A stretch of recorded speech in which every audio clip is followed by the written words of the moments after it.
अपनी कलम से गीतों में फानी दुनिया की तस्वीर लिखने वाले पद्म भूषण से सम्मानित हिंदी के साहित्यकार, कवि, लेखक और गीतकार गोपाल दास सक्सेना यानी कि नीरज 19 जुलाई 2018 को 93 साल की उम्र में हमसे सदा सदा के लिए बिछड़ गए।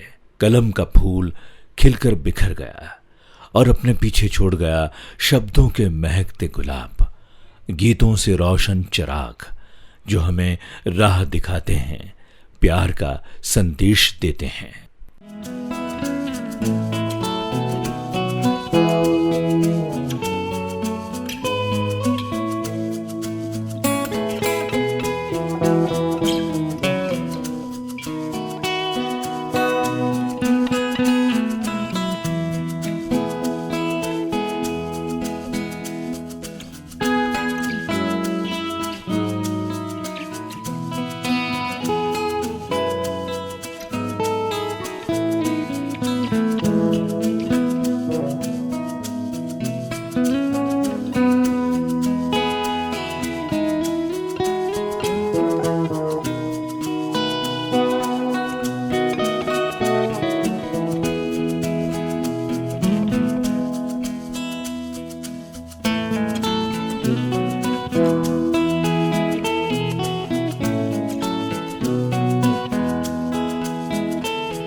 गोपालदास नीरज का जन्म 4 जनवरी 1925 को उत्तर प्रदेश के इटावा जिले के पुरावली गांव में हुआ था।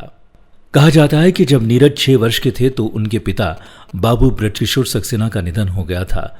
उन्होंने अपनी शिक्षा उत्तर प्रदेश में ही पूरी की। एटा से प्रथम श्रेणी में हाई स्कूल किया। घर चलाने के लिए पढ़ाई छोड़कर इटावा की कचहरी में टाइपिस्ट का काम किया। फिर वहीं के एक सिनेमाघर की एक दुकान पर भी नौकरी की शुरुआत की। गोपालदास नीरज ने 9वीं कक्षा में पहला काव्यपाठ सोहनलाल द्विवेदी की अध्यक्षता में किया था। इसके बाद उन्हें जिगर मुरादाबादी की सदारत में काव्यपाठ करने का मौका मिला। जिगर साहब ने उन्हें एक काव्यपाठ करने को कहा था, लेकिन इतनी फरमाइश हुई कि उन्हें 3 काव्यपाठ करने पड़े। जब तीसरे काव्यपाठ के बाद भी लोगों ने उनसे कविता सुनने की फरमाइश की तो उन्होंने कहा कि अब उनके पास कविता नहीं है। नीरज के बिना कविता सम्मेलन अधूरा सा रहता है। उनकी कविता का सफर 9वीं कक्षा से शुरू हुआ था और आखिरी काव्यपाठ उन्होंने 9 जून 2018 को हाथरस में किया था। गोपालदास नीरज का पहले उपनाम नीरज नहीं था। उन्होंने अपना उपनाम भावुक इटावी रखा था, जो बाद में नीरज हुआ। नीरज हफीज जलधारी की संगत में गजल भी लिखा करते थे और उन्होंने दोहे भी लिखे। नीरज बलबीर सिंह रंग की कविताओं के मुरीद थे और यही उनके कविता लिखने का कारण भी बना। गोपालदास नीरज की तुलना भक्तिकाल के कवि रैदास, मीरा और कबीर से की जा सकती है। नीरज एक दार्शनिक कवि थे। उनकी कविताओं में मनोहार, प्रेम, श्रृंगार था, लेकिन उनकी कविता जीवन के संघर्ष के दर्शन के साथ खत्म नहीं होती है।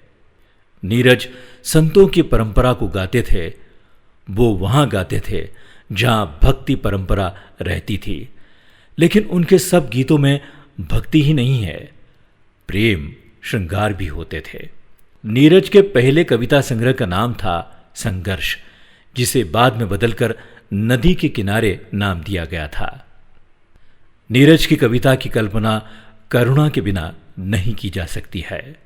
असल में जनता ने नीरज को जो मुकाम दिया वो हिंदी साहित्य ने उन्हें नहीं दिया।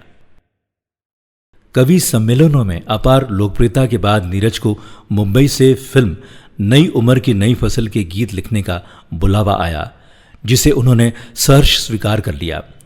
पहली फिल्म में संगीतकार रोशन के साथ उनके लिखे कुछ गाने जैसे कारवा गुजर गया, गुबार देखते रहें और देखते ही रहो आज दर्पण न तुम, प्यार का ये मुहूर्त निकल जाएगा बेहद लोकप्रिय हुए। उसके बाद नीरज का फिल्मों में गीत लिखने का सिलसिला शुरू हो गया, जो मेरा नाम जोकर, शर्मिली और प्रेम पुजारी जैसे अनेक चर्चित फिल्मों तक जारी रहा।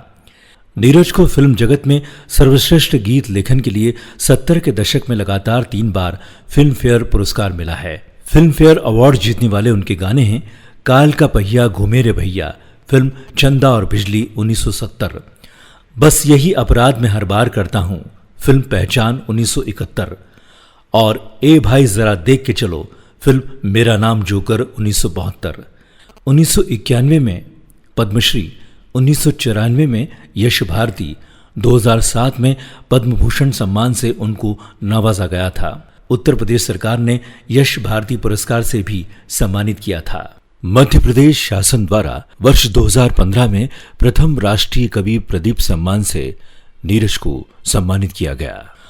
नीरज की लोकप्रियता का अंदाजा इसी से लगाया जा सकता है कि वो हिंदी के माध्यम से जहां उन्होंने साधारण पाठकों के मन की गहराई में अपनी जगह बनाई, वहीं गंभीर पाठकों के मन को भी गुदगुदा दिया। उनकी अनेक कविताओं के अनुवाद गुजराती, मराठी, बंगाली, पंजाबी, रूसी आदि भाषाओं में किए गए हैं। दिनकर उन्हें हिंदी की वीणा मानते तो अन्य भाषा भाषी संत कवि की संज्ञा देते थे। देश की कई पीढ़ियों के दिल की आवाज को गुनगुनाहट में बदलने वाले नीरज जी कारवा लेकर आगे बढ़ गए, लेकिन उनका गुबार सदियों तक कायम रहेगा। वो तरन्नुम, वो अंदाज, वो गीत और वो बात।